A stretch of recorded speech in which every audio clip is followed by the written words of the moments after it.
welcome back to the Golf Intervention Podcast. My name is Eric Layton. My co-host is Rob Fales. We teach golf to people just like you, and we are very, very dedicated to giving you the information that you need to take it to the next level of your game. Rob Fales, how you doing tonight in Charlottesville, Virginia? We're doing great. How about you? Oh, I'm just doing well. You don't live in Charlottesville. Why did I say that? You're in... Close enough. Greater Charlottesville area. Yeah. It's cold, man. 30 high, Yeah. 37 today or something here. Wow. Yeah, it was a bit brisk. Well, we had a long conversation today, mostly about fantasy football, but we also talked about what we were going to do next on the Golf Intervention Podcast. And this is fun. I know I've been recently thinking a lot about what it is that I am teaching people, or working with on people in their golf game, however you want to put it. Yeah. Been just deep in thought about that. And the reason for that is because I'm always kind of deep in thought about that. It's a constant thing because what's what we do, right? That's our job. We do it all day long. But this is the time of year where we start to reflect. This is our postseason as well, right? Not just a player's postseason, this is a teacher's postseason. And we kind of go into these reflective periods where we go, okay, what am I bringing to the table? How did this season go? How could it be better for next year? All those things. So anyway, been thinking a lot about it. And then also this podcast thing makes me think a lot about it too, because it's the communication of it to the people who are listening, which I know you also think a lot about. We think a lot about this stuff for the listener and for our students and for ourselves, right? Because we're on this journey together. And so as I was reflecting on it, somebody had asked me a question about what is it that you teach? And I was kind of answering the question. And I thought, I'm not sure I answered that question in a way that I wanted to answer it, because sometimes when I answer a question like that, it gets a little tricky. And you and I talk a lot about this because teaching golf is a little bit of a funny thing, because people who are into golf focus on this a lot, right? They want to know from top teachers. They want to know, what is it that you teach? What is your methodology? What is your thought? Who did you study under? Who was your mentor? And I think all those things are important, but at the end of the day, I think that the way I've learned to teach this game, and the way I think you have learned to teach this game as well, is a little bit outside of some of that. And so what I wanted to do was have some discussion about, basically, for the first time on this show in this year and however many months we've been doing this, to really go in to talk about how we teach the golf swing, which we haven't done a lot of that, right?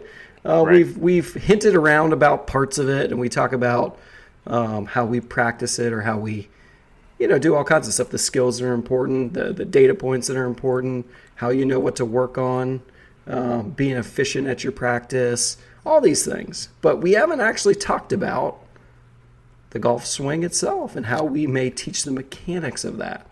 Yep. And that's hard to do a little bit on a podcast, but I thought, you know what, maybe Rob Fales, that's why I called you today. I was all fired up, as you know. I was all fired up, and right. I said, is it time? So what do you think, Rob? Is it time to start bringing this out, an actual series on the swinging of the golf club? It's been mostly by design, I think, because we've been talking mostly to golfers, right? So we appreciate the fact that every golfer is unique, and there are so many options to create what we're going to talk about tonight, is that we'd be really doing a disservice to do these podcasts in the form of, here are my swing preferences. This is what I like to see, because we know invariably what are people going to do, right? They're going to go out and try it, right? They're going to go out, and whether or not it's right for them or not, because they hear it and they think it's interesting, and because we might make it sound smart, they want to go out and try it. And that is not what we want you to do after listening to these. We need to almost put this more into, like, for the coaches, kind of a context. Is like, this isn't necessarily for a player to be able to understand, okay, this is how you're going to go out and dissect your own ball flight and then work through the options to solve it. Like, that's not really what we're doing. This is more of, okay, if you're interested in what coaches are taking a look at and kind of their problem solving, or if you're a coach, I think this could be some really, really valuable information for you. And by the way, it's going to be for players too. Like if you play golf, like especially this first episode, I think will be probably the most beneficial for you as a golfer. But as we work through the subsequent episodes, it'll be a little bit more coach driven, probably. Is my thoughts. I also feel like it's intended to, just like the whole idea of our show to start with, to help the golfer sift through information so that when they see something, and the description that I used for you, and we're going to get into this pretty deeply today on the foundational piece. So we're going to lay out today what's important for ball flight. Okay, that's going to be our big basis. It's going to be a dive into the actual realities of what is actually the only stuff that's really relevant to a golfer and what makes their ball go somewhere. And the reason why I think it's important for golfers to listen to this of all levels is because it's very easy to be distracted by form. And what I mean by that is, oh, wow, look at that swing. Look what they're doing with that swing.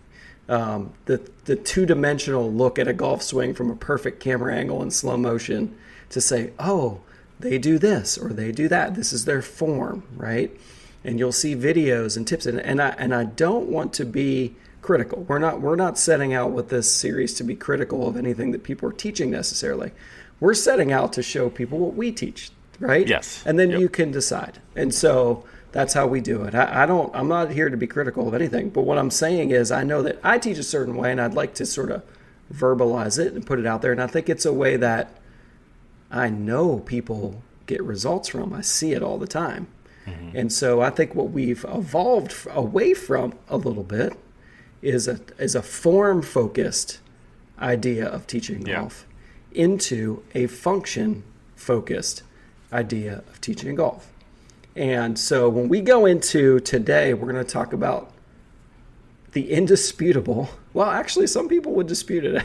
There are some people who will dispute this a little bit, but I'm going to go on the side of the people I find really smart at TrackMan and all these things. Yeah. And we're going to trust what they tell us about the science of ball flight, and we're going to go from there in a mostly indisputed way about the only things that are relevant that make your ball go from point A to point B, right? We're not going to talk necessarily about today how we influence those things. That'll be on the subsequent episodes. But what we're going to talk about today are the only things that matter. And that's going to be really fun for us to discuss. I learned these things, I will tell you, 25 years ago. The discussion of this hasn't changed, okay? The discussion around almost everything else in golf has changed. But the discussion of these laws have not changed, right? There's basically 6 things that make the ball go where they go, okay? That make the ball go where it goes. And that's it. And they're indisputable. Yeah. And when you teach with TrackMan or other like technology, when you come to see me, I've got every one of these data points on the screen, every swing that you make. It's always up there, okay? Yeah. Not that we're harping on every shot. We're not doing that, but it's making the subjective objective, right? It's saying, okay, well, the ball did this. Okay, here's what the club did to the ball. End of sentence. Full stop. It's not saying how you did or what you need to do something different. It's just stating the facts of what just happened. I think that's such a valuable thing. I don't want to get off on a tangent, but like what we talked about in the last episode about creating like a really safe learning environment for a player, when you start to make the subjective objective and talk about it fact-based, it takes the threat and kind of the perception of what's good or what's bad away. And that's the first step of creating kind of like the stable confidence that Dr. Pryor has talked about. But anyway, I digress. We can move forward with some of the need to know info. So I think that over the years, what's developed with an instructor, whether they kind of realize it or not, is that you develop this framework of how you teach, right? Robbie would call it a pedagogy. I've heard it referred to a few people as a pedagogy, right? It's like this. It's like your philosophical approach to what it is that you're teaching people, right? And so this framework that we discuss is really, I think, unique and interesting, and I would say modern in golf instruction, which is good. And I think it helps people, which is good. So the major influence here, like you were just talking about, is the science of the club and the ball striking each other. So I'm going to make this distinction first. When you hear someone say like, "Oh, you sliced that because you did this, that, or the other thing with your swing," Yes. no, you didn't. You didn't slice it because you pulled the club inside on the takeaway. Yeah. You didn't slice it because you came over the top. You didn't slice it because you aimed to the left or to the right or the ball position. That those may have influences. Yeah. Okay, but you slice it because of what the club and the ball are doing in impact. So what we're going to talk, we're going to boil it down to the laws, right? Like what it is in the ball flight that makes the ball do what it does in a way, like you said, Robbie, that's not, you can't argue it, okay? And then therefore we can use it as a data point for growth, and that's all we're ever looking for. So those 6 items in no particular order would be where we hit the ball on the face angle on the horizontal in impact, so the horizontal alignment of the face, we call that face angle. The vertical alignment of the face we call dynamic loft. Then you've got the upward and downward movement of the club we call attack angle. You've got the inward to outward movement of the club you call path, and you've got the speed the club is moving. The club head is moving right before it hits the ball, right? And those are the influences on where the ball goes, okay? So those 6 items you put together in some jumbled way every time the ball collides with the club, and that makes the ball go where it goes. And those are indisputable. So what we're going to do is we're going to break down those individually today on the Golf Intervention Podcast. We're going to talk about each one slightly, probably more so some than others, because some of them really do have a bigger influence than others. And we're going to lay out that framework for you as we go into the rest of this series on actually hitting the golf ball and what makes it go where it does. What are our influences from ourselves to the club, to the ball, to the environment? It's going to be awesome. Anything you'd like to add before we get going here, Rob, on this very exciting episode of the Golf Intervention Podcast? Let's get into it, yeah. Let's get into it. We did discuss what order we do these in, and actually I don't think it really matters because they're all just influential, right? One thing that I would say is some of these items are more influential than others. I would say that's true, okay? And then some of them are more variable for people than others in a lot of ways, right? And so I think it's good to understand that, although in the definition of them, it doesn't really matter. So we did do an episode on some of this before, but we called it a bonus episode, like episode 2 or 3 or whatever.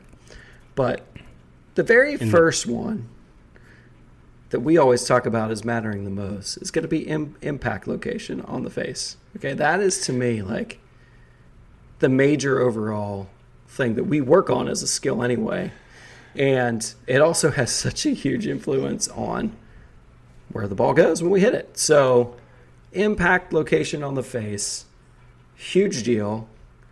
Robbie, talk to the listener about why that is such a big deal in golf, where the ball actually hits on the face. And I know we talk about this all the time, but are we really paying any attention to that? Does the average golfer pay any attention to it's a big deal, I would say, in everything except putting with certain tolerances. So when we talk about putting, if the ball's hitting on the face, essentially, like with some of the higher MOI putters, especially nowadays, and I'm not saying it's not influential, but like we've said before on this podcast ad nauseum with putting, the impact location, improving it's not going to typically move the needle as fast as improving your prediction strategies, your speed generation strategies, like things like that are going to be much more influential in terms of moving the needle and getting someone's performance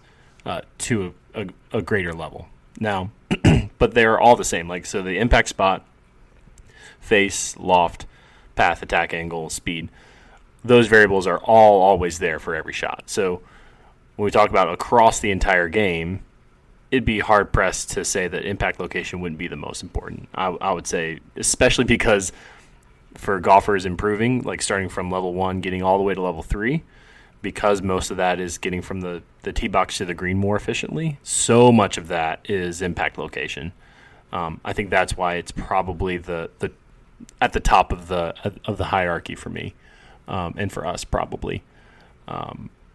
But it is shot dependent for sure, and in how much it's influencing, right? So the impact spot can influence different variables, right? So it can influence the launch direction and the launch angle of the golf ball. It can influence the spin rate and the spin axis, the tilt of the spin of the ball, whether it's going to curve right or left, and it can influence the speed of the ball differently for different shots, right? And it's always changing. It's always variable, and it's one of the aspects of the game that as you get better, the variability shrinks probably the fastest and the most, but it is still always variable. Like, you're not going to be able to lock in a certain impact location over any period of time. Like, even for the best players of the world, it is absolutely variable, but with a tighter dispersion. Yeah, and I think there's no question, having watched the little orange dot on the screen with TrackMan for thousands upon thousands of hours, with thousands and 10,000s upon hundreds of thousands of shots probably hit in lessons, you can almost correlate that to the playing ability level, like the ability to hit. It'd be a pretty high correlation. There's no question. Everybody jokes about like looking at a tour player's irons they've used for a couple of years or something and seeing that like dime-sized, wear pattern in the middle of the face, and it's true. I mean, the wear pattern's small because they tend to hit it in this, a lot in the same place. Whereas, a beginner, what we call level 1 golfer, they're going to hit it all over the face. This is where equipment comes into play too. This is why clubs design change from a level 1 player or even a tour player down to like a beginner golfer. You need different things out of your equipment because of your variability and your ability to hit it in a similar place on the face all the time. So it's a hugely important thing. Robbie just detailed all the things: start direction, launch angle, ball speed, spin rate, spin axis of the ball. Like, all these things are predicated upon where that ball is hitting on the face. And this is why people will see dramatic differences in how far their ball goes just based on where they've hit it. Like, if you hit it low heel with the same speed and the same path and the same attack angle or whatever, versus in the sweet spot versus out on the toe a little bit. Yeah, again, huge. depending on you can see massive differences in the distance that the ball goes. And so these things are so important to judge. So impact location on the face, I would say it's like the foundational thing. It's the foundational skill in golf.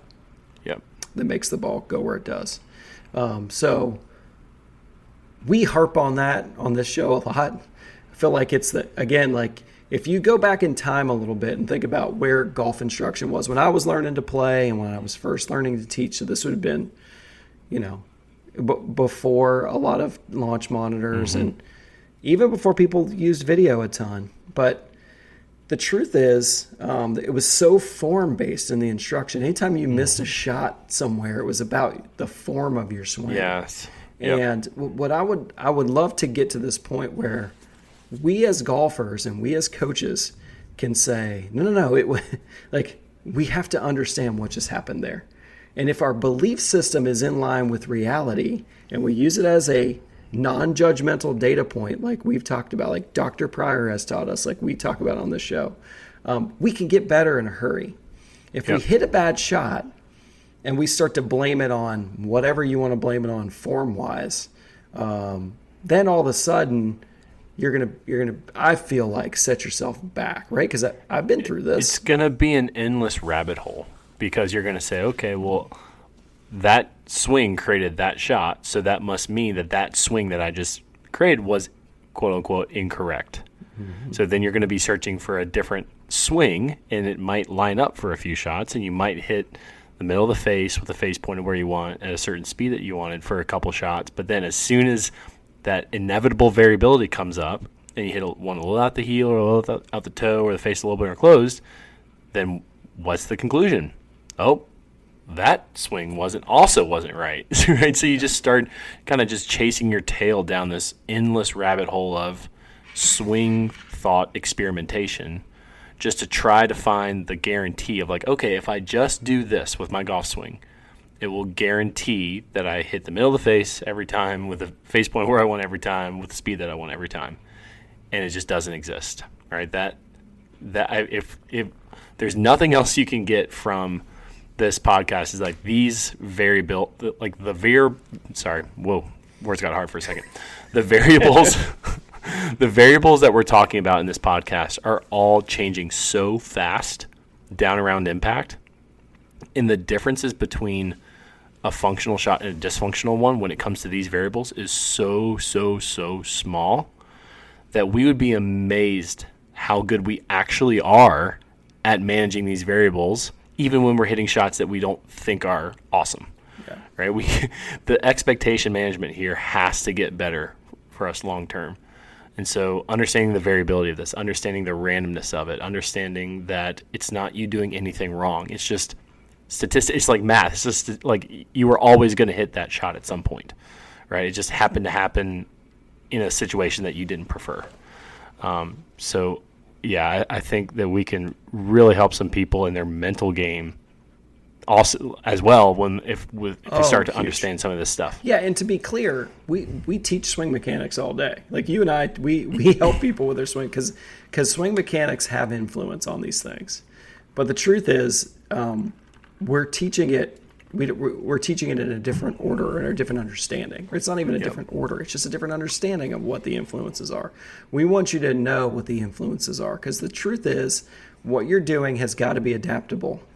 And if you're trying to quote unquote perfect your swing and in a way that maybe even isn't relevant to you, that's what we're trying to keep people off of, right? Like if it was all about form, then you'd say, okay, I'm going to put my swing, I'm going to step into Rory McIlroy's body and I'm going to swing this, or Adam Scott, or whoever you believe, Ben Hogan, Nelly Korda, Annika Sorenstam. I'm going to step into their body and point by point by point, I'm going to try to replicate their swing. Okay? Well, guess what? Nelly Korda struggles with missed hits too, and Annika did as well. Like all do. And if that was the case, then describe to me where we get someone like Nancy Lopez's swing from, or where do we get John Daly's swing from? Like major champions that don't look like the quote unquote perfect form. So what we're saying is form matters, but function is where it all boils down to. And what we want to teach you is understand how the cause and effect works so you can adapt and adjust and keep yourself mentally engaged to be able to stay the course, so to speak. So impact location, highly variable, right? It's going to be highly variable. And you are going to have tools in the toolbox. And that's what we're going to break down in subsequent parts of this series. What are my tools in the toolbox? You can go back and listen to some of our other episodes. Robbie talks about the tools in the toolbox for impact location all the time. And we're not going to get into it today. But that is just, we kind of wanted to start there and describe sort of the foundational piece of the framework here as we dive into the next thing. So second order of business, as you and I would say, the most influential piece of the puzzle is going to be face angle and impact, right? Now, the face angle has two orientations, right? So we're going to talk about first the horizontal orientation, what we just call face angle, right? The angle of the face relative to the target line when that ball is on, when that ball is compressed on the face. That is a huge deal in golf. It has the biggest influence on the start line of the shot. It's going to have huge influence on how the ball curves, assuming center contact, right? But even not assuming center contact. But at the end of the day, it's also the most it's the most influential and probably one of, if not the most variable things that we do. Agreed. Especially as you get better, right? So we see impact location variability shrink and continue to shrink as you get into from level 3 to level 2 and level 2 to level 1.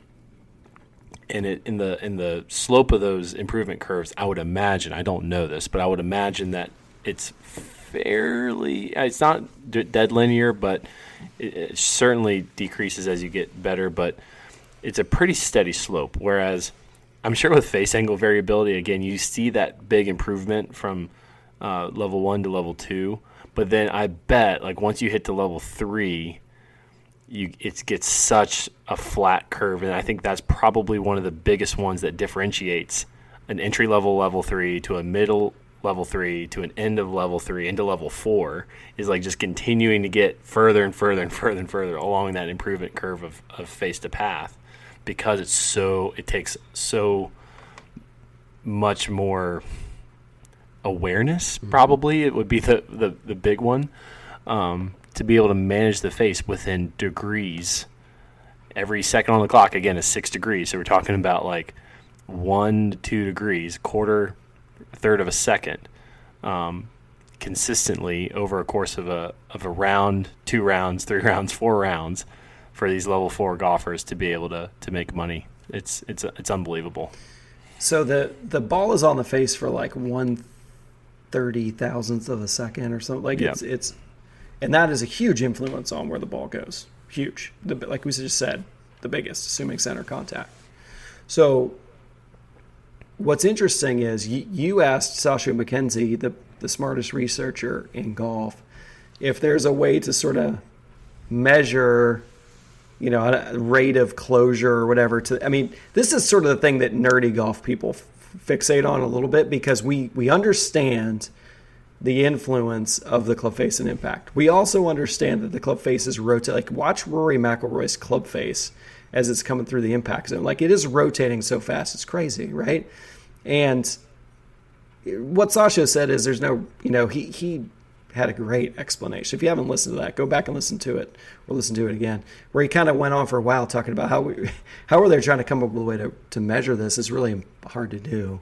And they haven't really agreed on how to do. Am I remembering this correctly? They haven't really come to a conclusion on how you can even try to. The research on rate of closure and if it's a valuable thing is still kind of up in the air. They can measure it for sure, but it's what unit they're using. Are they using degrees per second? Are they using degrees per foot, like displacement, essentially? So like what variable are we actually looking at, I think is kind of a little bit where the debate is. But no, it's totally measurable. Like, we know how to measure it. It's just, are we looking at degrees per second or degrees per foot, and then trying to run studies and trying to figure out if there's any correlation in rate of closure. Right, yeah. So what I meant to say is they haven't correlated it to.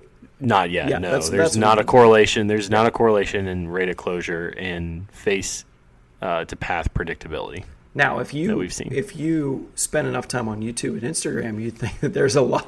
You would think that, absolutely. That's one of the big. Right? That's one of the big killers, in my opinion, of golf for a period of time. Was this attempt to control the club face in a way that kept it from rotating or whatever, which is crazy. You're going to just turn your body and use no hands and.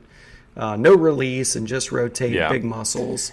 It's, in my opinion, it's just a total misunderstanding of the fact that, again, it's quarters of a second that we're talking about that is making all the difference in the world and where the ball is ending up, right? So the idea is like, okay, if I just like reduce how much that face is changing in that area, then I'd be able to be more predictable. But again, the differences are so small. To me, it's just awareness.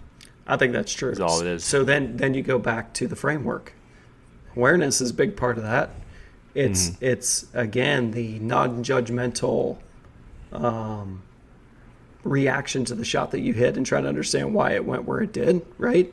And in practice and in play, I have a video of Billy Mayfair hitting balls on the range at our Champions Tour event. And Billy Mayfair, such a diligent practicer. Like, if you ask him, he probably would be like, "What are you talking about?"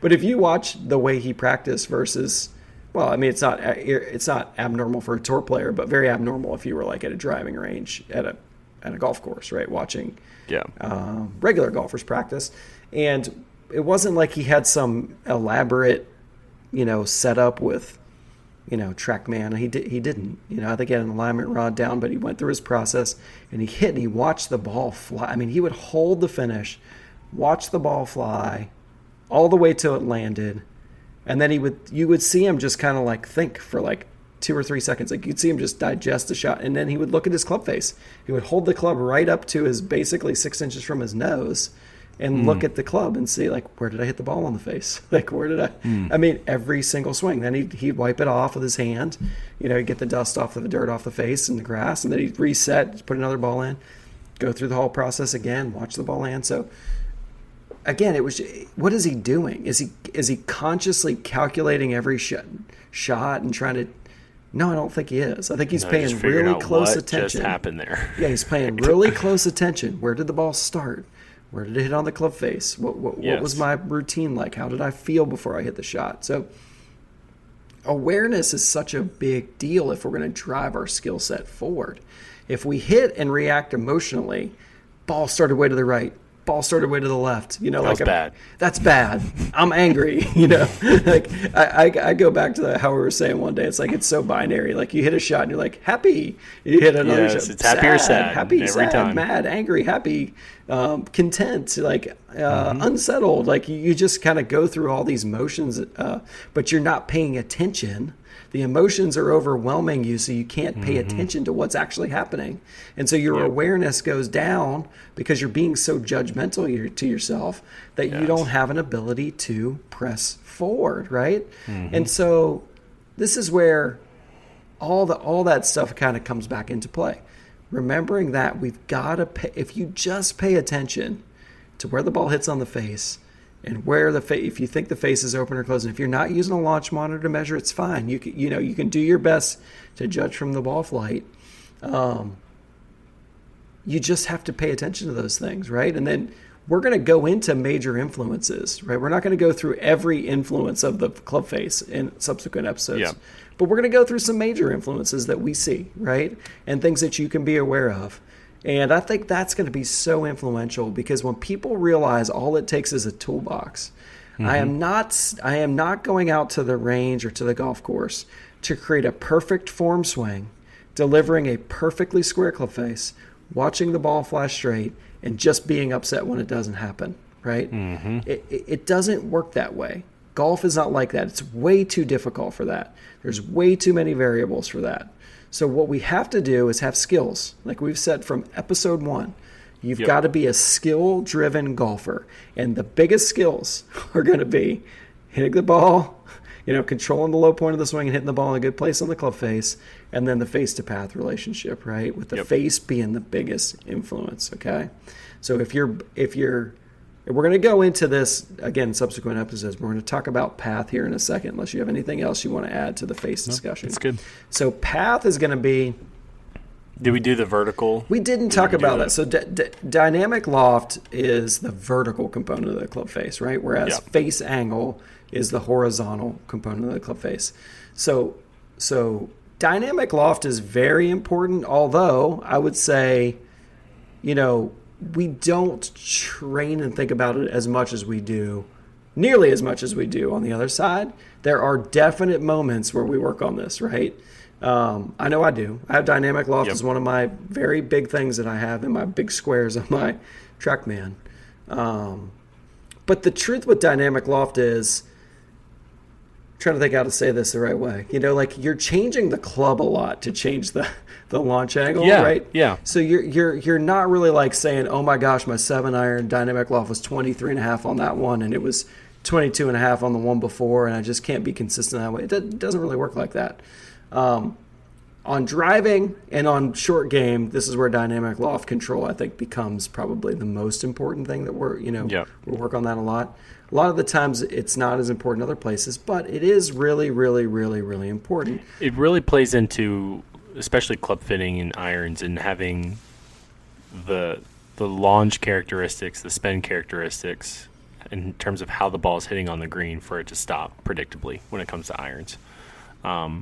You can pull up the optimizer on TrackMan and kind of, I like looking at the side view, so it kind of gives you the side view for that golfer's speed and their attack angle and the shot they're trying to hit. Like what's the optimal shape of the shot going to look like? Is it going to be launching way up high above that optimal curve, in which case you're not getting enough distance?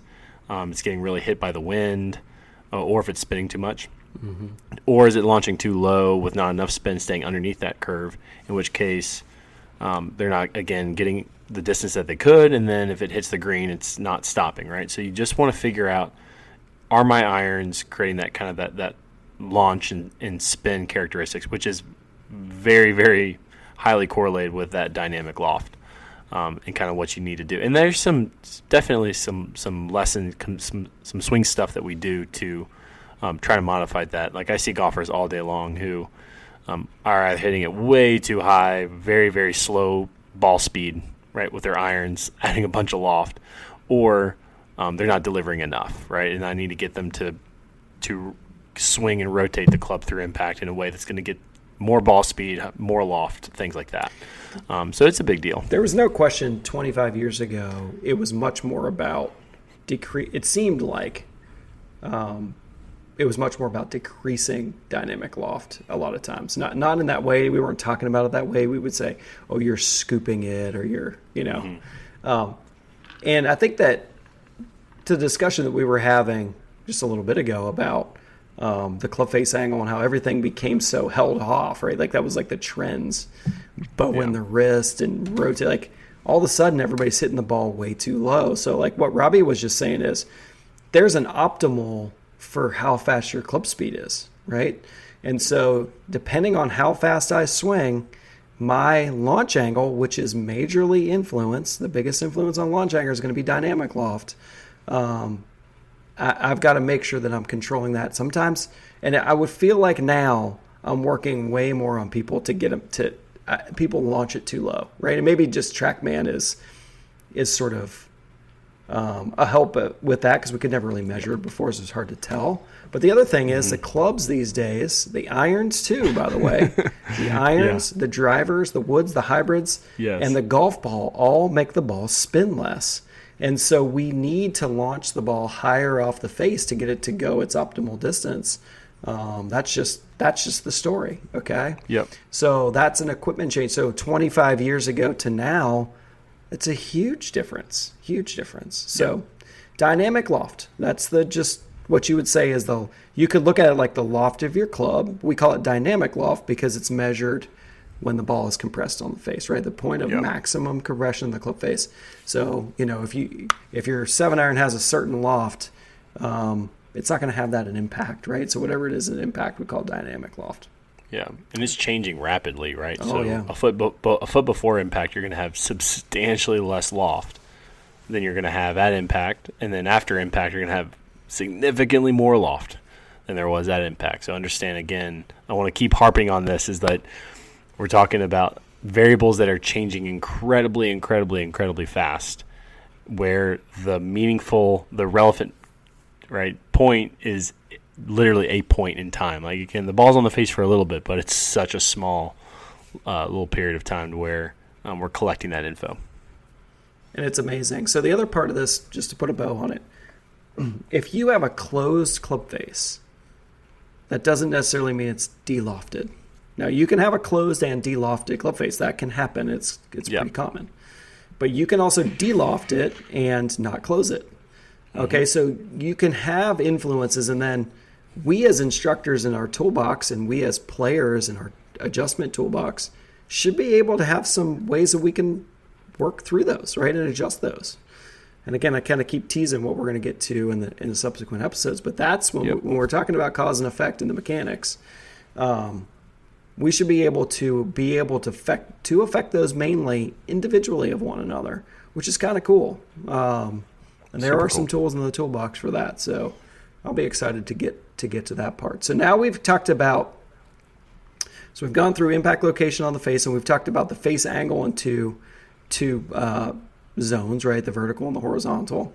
So now we're going to talk about the movement of the club. Okay, so the movement of the club in to out to the target line, right? So the movement of the club relative to the target line, we call path. And again, the path is only measured when the ball is compressed at its maximum point of compression on the club face. The path is not I repeat, the path is not the direction of your swing, okay?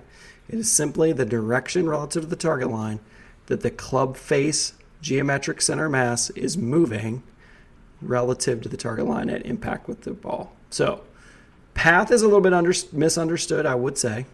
I think it's a major deal, but it's not as big of a deal as we once thought in golf, I think. Yeah. We were joking about this today where it was like, when I was a kid, if you sliced the ball, it was just like, okay, you got to swing more to the right. Like everything was like, if everything was about the swing shape, right? Because it was a form-based instruction back then. Why was it form-based instruction? Because that's the only tool we really had in the toolbox. The only tool we had in the toolbox was basically 2D pictures and videos and then sort of some basic science understanding. But even that wasn't right. We've learned later what we thought wasn't right. So we know now the major influences is the face, the ball coming off the face. But the path, the movement of the club does influence it. And we do have to be able to have some control over that. So I think that the path is very, very important. I think it's a little bit misunderstood. But again, if you have it with your student, you're working with TrackMan or like product, you start to work through these things and understand the face to path relationship to me is that like next foundational piece of the puzzle.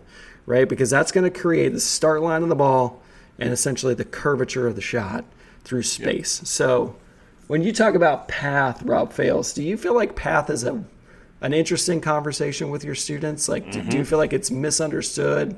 Or how do you kind of communicate what path is?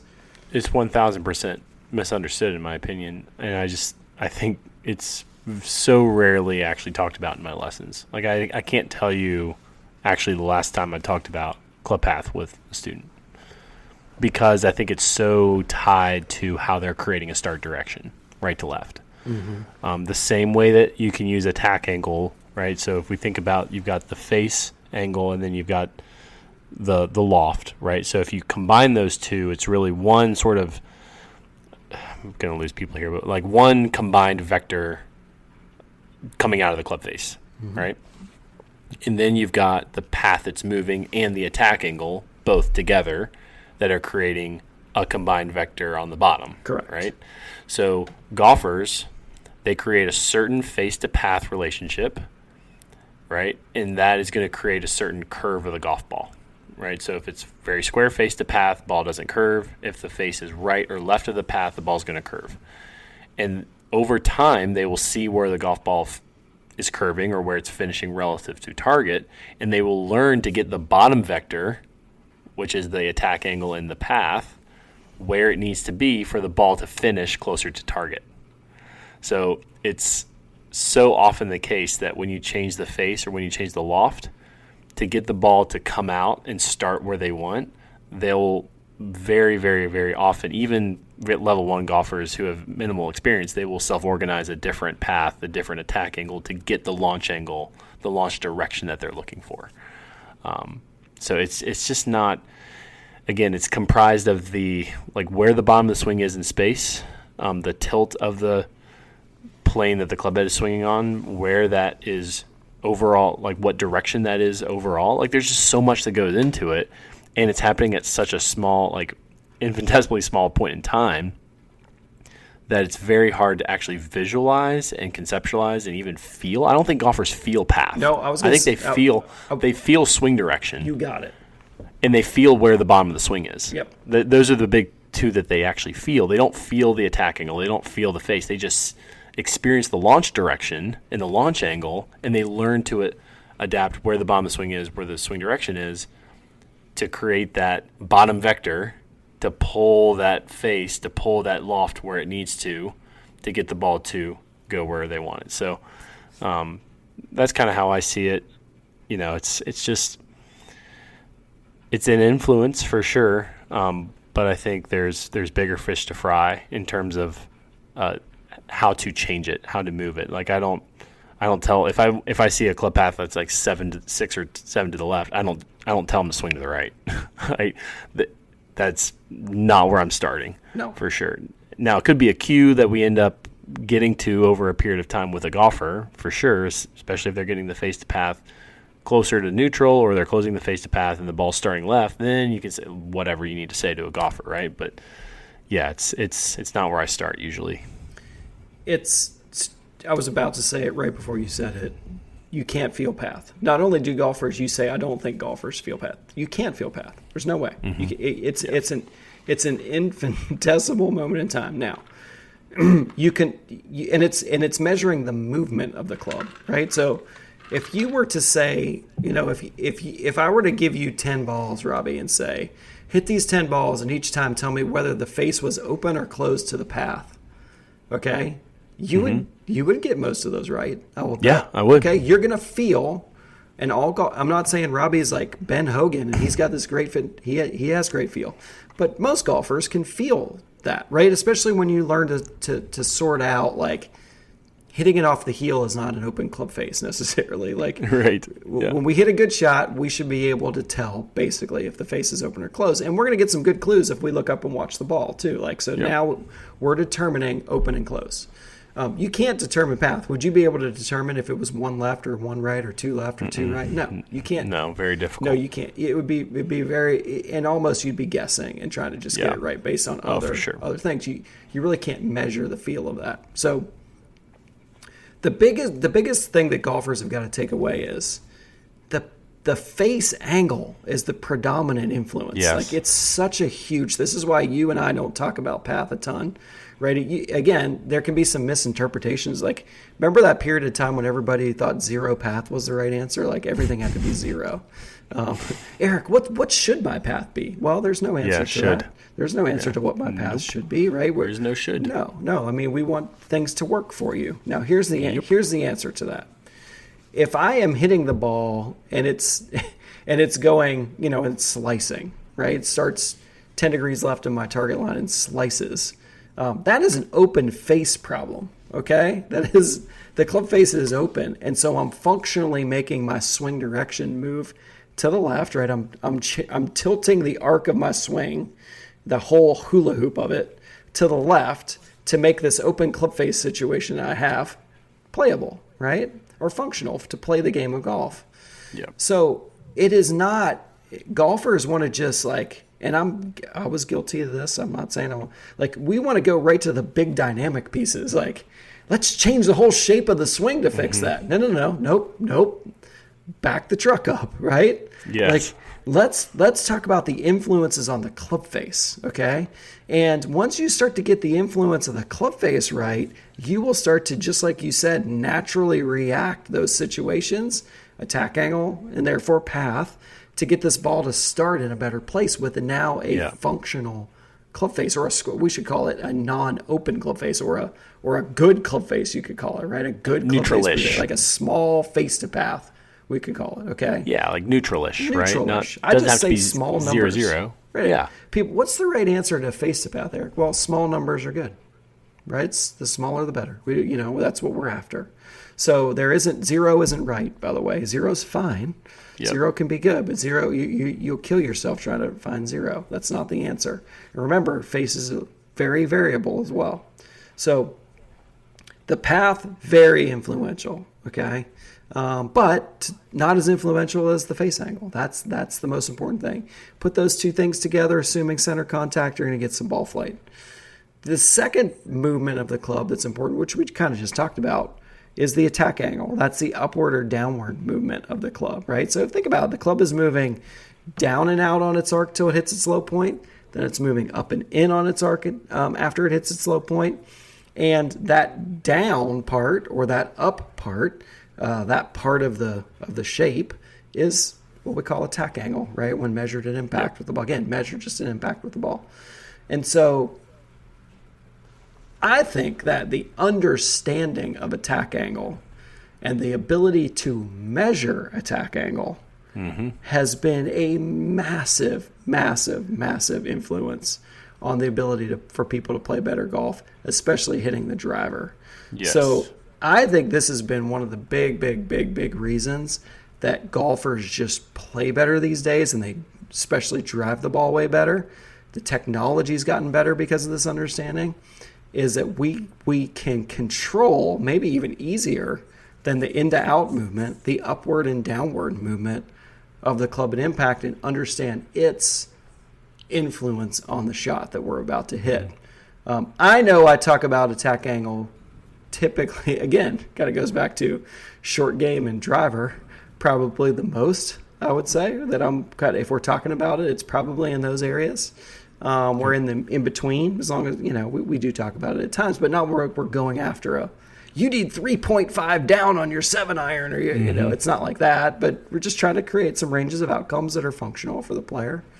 So what about you with attack angle? Like, what do you feel like is important there? Or maybe what do you see with your communication with students that is helpful to with their understanding of how the club is moving through that part of the swing?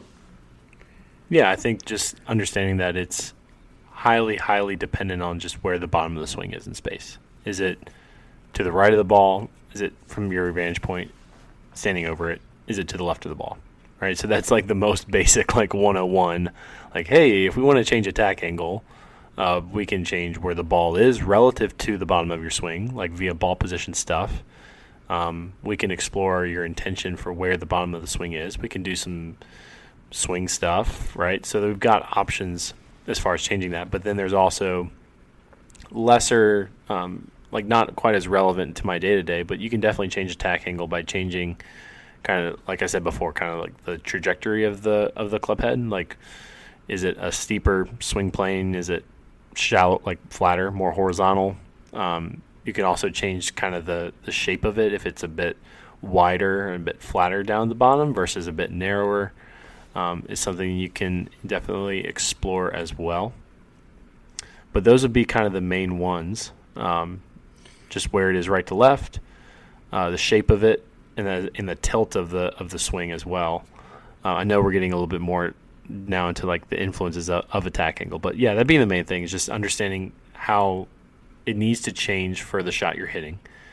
You can't just lock in the same attack angle for every shot, because with a driver, we're trying to create high ball speed, and with wedges, we're trying to create low ball speed. It creates a much different situation as far as what we need from our attack angle. So educating golfers on how much of it can be done setup-wise, how much of it is intention, things like that, and adapting it to the shot that we need to play, because every lie is different, every slope is different. Like every slope, every time you're hitting an approach shot or a short game shot, you're going to need a different attack angle relative to you, at least, maybe not relative to the ground or the ball, but A, it's going to be different shot to shot, and B, you're going to need to adapt it relative to the changing environment as well. So, yeah, those would be kind of like the main points. We discussed this earlier today when we kind of went back to like this notion that there's a perfect form swing, position, position, position, position. You've got a perfect setup position. I hear that all the time. Like, here's a perfect setup position. And I'm sitting there thinking, that's pretty interesting. Like, again, I feel like, and I'm not trying to be critical, but I understand that when you're trying to communicate to mass amounts of people, you have to try to make some generalizations. Yeah. But the fact of the matter is, the truth to playing good golf lies within your understanding of how you control the club at the low point of the swing arc, right? And how you control that club face, and how you make good contact with the ball, and how you control your speed. And how you do that in diverse environments that you have to adapt to, which is what you were just saying. So attack angle comes into play with this idea of low point. And I think that when people understand the skill of low point control, the point is there is no one perfect swing, because unless you play a perfectly flat golf course all the time in perfect conditions, you're constantly adapting every shot at the low point.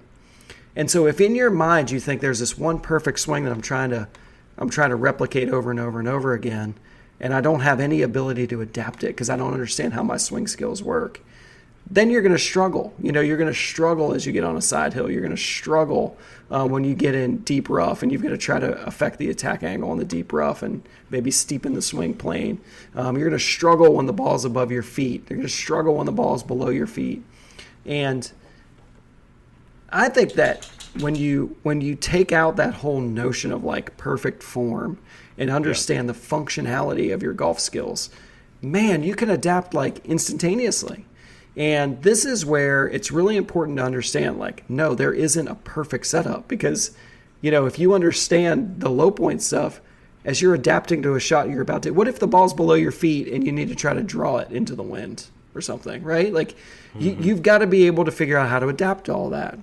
And so I think adaptability, when we talk about low point or, attack angle is the influence. Low point is something we talk about as like as a way to accomplish some of those things, right? Yes. Yeah. Adaptability becomes the biggest part of that whole deal, in my opinion. 100%.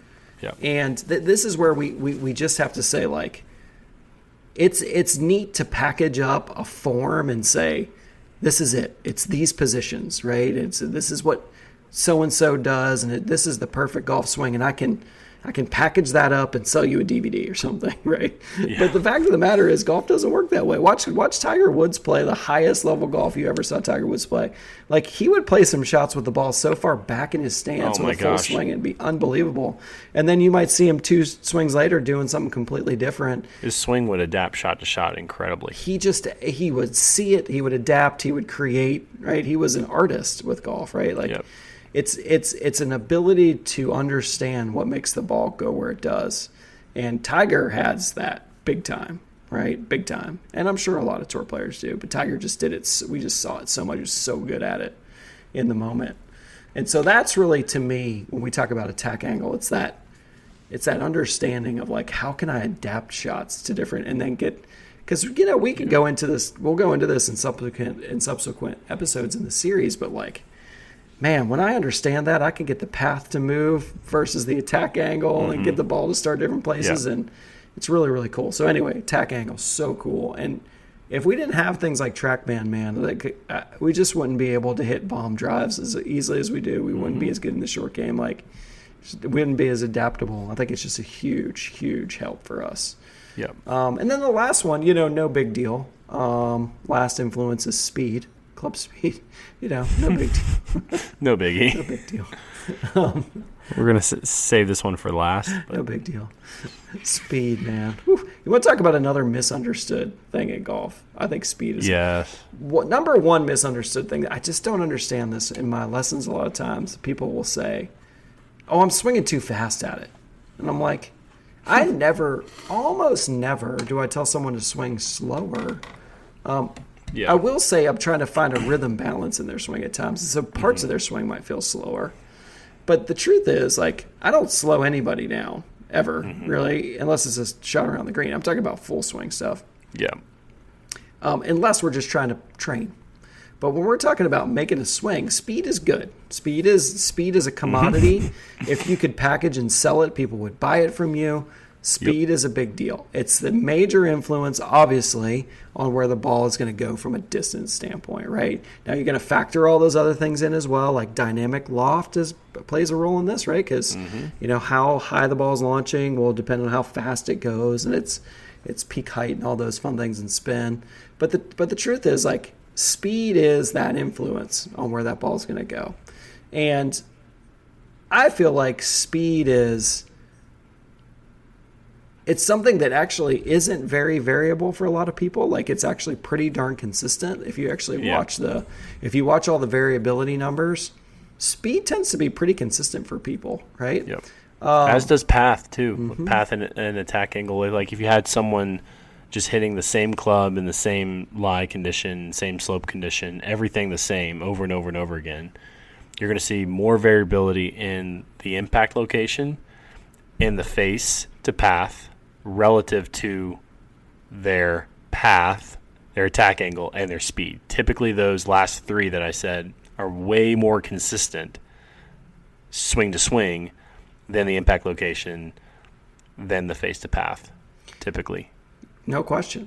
I don't think it's even close. And the other thing is, you don't hit bad shots because you swung too fast, okay?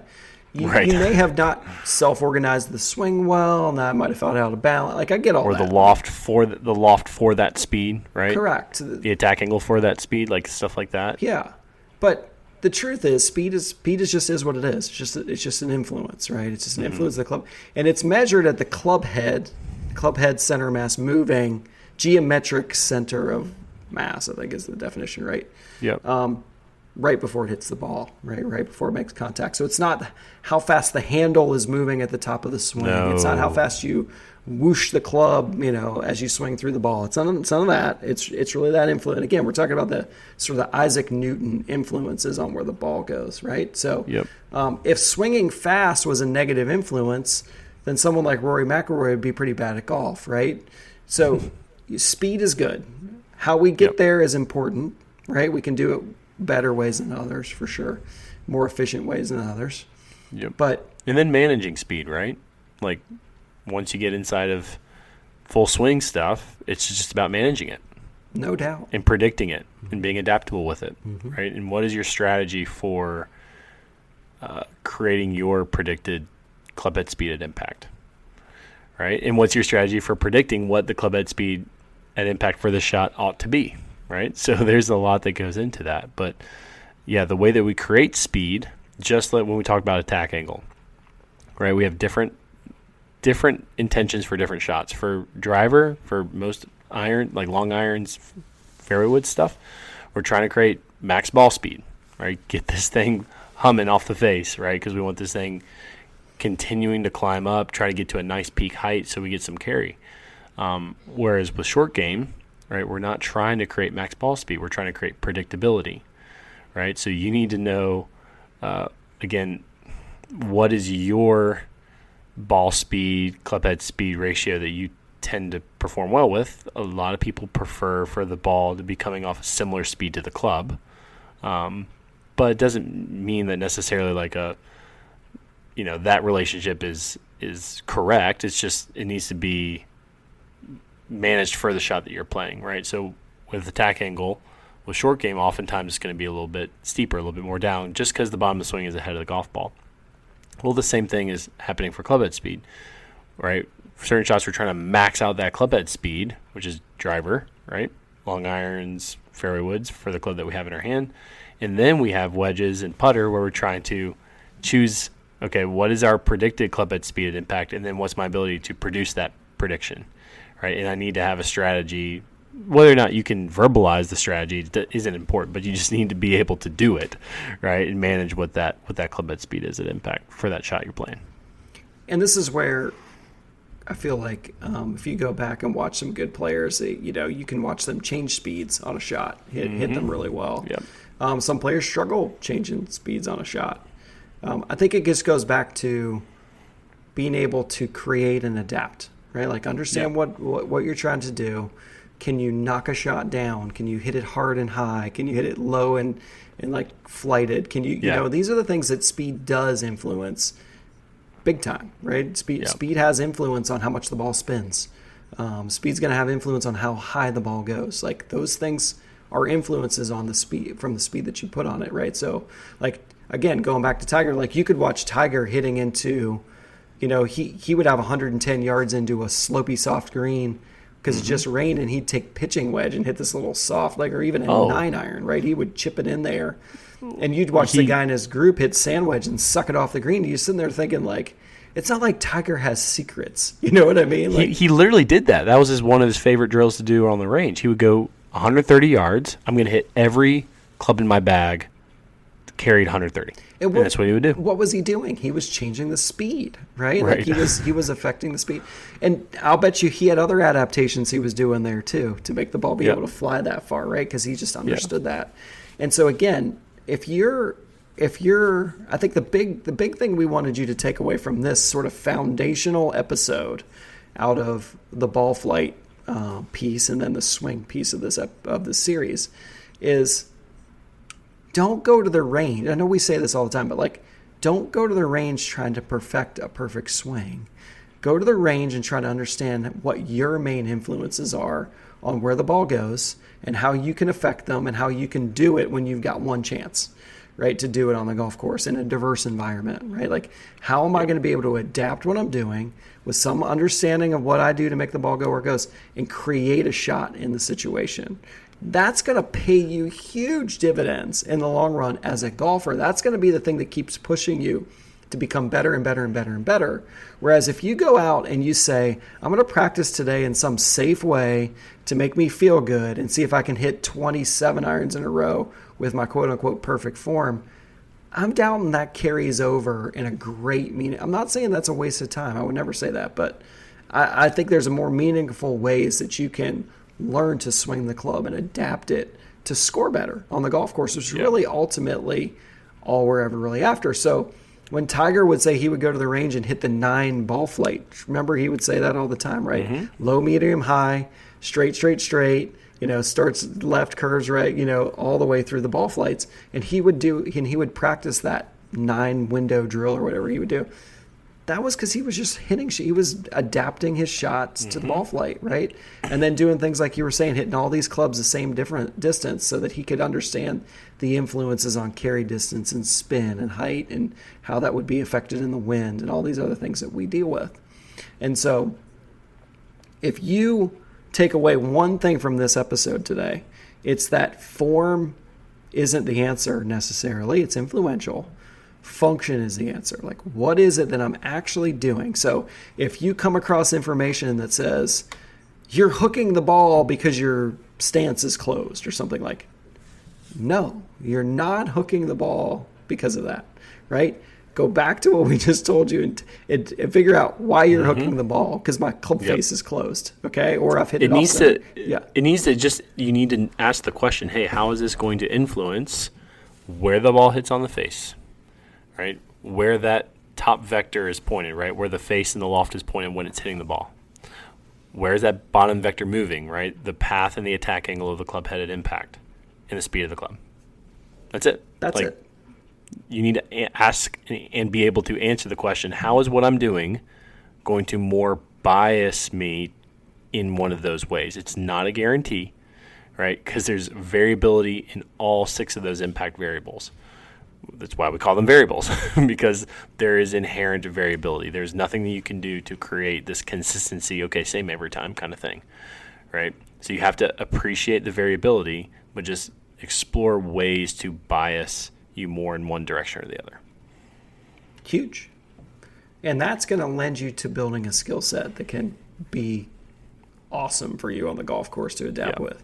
And I'm not saying that you, what I'm not saying is that when you go play, you should be trying to hit a shot every time. That's not what I'm saying. That's not what I'm saying. Because we are still trying to hit the most predictable shots we can. So that's a different part of the equation, which we'll get to in the series too. But what I'm saying is every level golfer should be able to understand those major influences, be able to practice those major influences, be able to draw it out on the golf course and hit some shots. That's all I'm saying. That's all I'm saying. And if you search for perfect form and you believe that the answer is like a point A, point B, point C, point D, point G, point E, whatever, and then some perfect impact moment, I think that's going to not be the easiest way to get to the answer for you. I really don't think that. We've evolved past that, I think. Again, I think technology has allowed for us to understand and evolve in such a better way to play this game and learn and understand it. That's why we had this. That's essentially why this episode happened, because I just felt like we needed to say that directly. That's all. That's all. 100%. Anything you'd like to add at the end here, Rob? I don't think so. So that's it. That's the ball flight stuff. Those are the laws. That's it. Undisputable. Although there's some dispute, I think, still out there, which is kind of interesting to me. But I would say it's pretty settled at this point. Those are your major influences. If you think about it, it makes sense. Where I hit it on the face. Why is that so influential? I don't think we directly said this, but essentially the club will twist all around. Like, it's going to twist. And when it twists, you're going to lose speed. You're going to twist it, launch it higher, launch it lower, get the center of mass, what we call gear effect, the center of mass of the club and the ball relative to each other can change, both vertically and horizontally, which can make the ball curve different ways that can affect the spin and all that. So that's why the centerness of contact matters. I mean, it used to be the stat, like if you hit it 3/4 of an inch off center, you lost 20% of distance or something. It's an amazing amount of distance. So anyway, so think about that. That's hugely influential. Just think about how much influence that has. And then you think about the club's movement up and down, in and out. You think about the face angle vertically and horizontally. And then you think about speed. And you put all those together and you've got your answers. And hopefully this was clear and concise. If you have any questions, reach out to us. We're out there for questions. If you subscribe to us on our Substack, even just the very basic free version of it, you can still message us on there. We do have an email, which is thegolfintervention@gmail.com if you have questions. You've probably noticed we started putting out some mini episodes we call Quick Question. And it was really just born out of the fact that, like, if you teach golf, probably if you do a lot of things in life, but, if I'm an accountant around tax time, I'll bet you have friends going, hey, quick question. Hey, quick question for you. So as your golf pro, you get this quick question all the time. Oh, all the time. And it's good. Those are great questions. Like, Eric, should I play Pro V1 or Pro V1X? I say, well, as long as you're playing a Pro V1 or Pro V1X, you're playing the right ball. That's what I typically say. But or little questions like that. Mallet or blade putter, Eric? Quick question. So we felt like we could answer those, put out some mini episodes just to answer one quick question, to stay in the feed a little bit more often, and maybe take on something that isn't as big of a topic as we just took on for the last hour and 20 minutes on ball flight, right? So it's a little more, a little bit of a smaller topic, but important things. And people are willing to ask us questions, which I love. I want more questions. So reach out to us. Like I said, email or on our Substack, which is thegolfintervention.substack.com. And I think that's all I have for today. That's it. Man, that was fun. It was fun. We don't exactly at this point know what the next episode will be because we're kind of working on this series, but we knew this was the one we wanted to get out first. So the next one will be great. It'll be on this kind of stuff. And and I'm excited to get into some swinging, mechanical, influential pieces of the stuff that we haven't done before. Some options, right? That's right. Yeah. Options. All right, listener, we're glad you tuned in. We could not thank you enough for tuning in, and we hope you have a great week. We'll catch you again next time on The Golf Intervention. Cheers.